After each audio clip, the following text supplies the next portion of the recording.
The Olympic Games are not just a contest of sporting excellence. At the Olympic Park in London, in the kiosks, restaurants and attractions, the world's biggest brands have come to compete for spectators' attention too.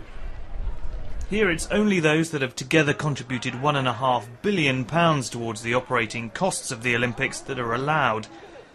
But for companies who are not Olympic sponsors and who happen to have a top athlete on their books, there's a problem.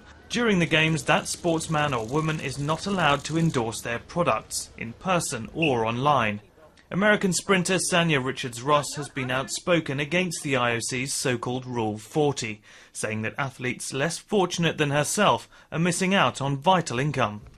The Olympic ideal and the Olympic reality are now different. $6 billion is being traded hands around these games.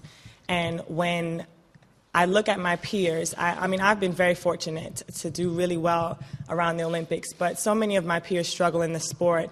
And I just think it's unjust that they're not being considered. The athletes are not a part of the conversation. Another American sprinter, Dawn Harper, went one further, posting this photo on her Twitter account.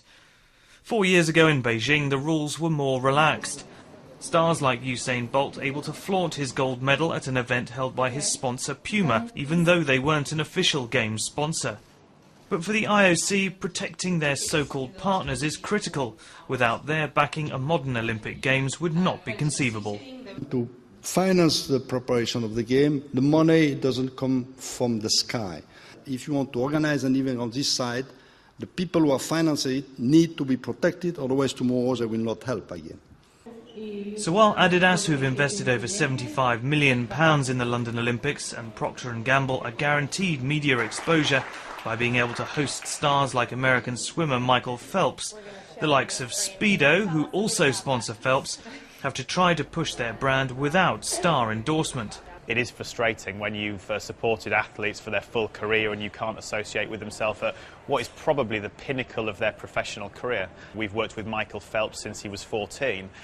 We're very limited on what we can do with Michael during the Games period here, and you know, that's the rules. But there's a danger that the rules may backfire, as the fight back by athletes and fans gives inadvertent exposure to the excluded brands.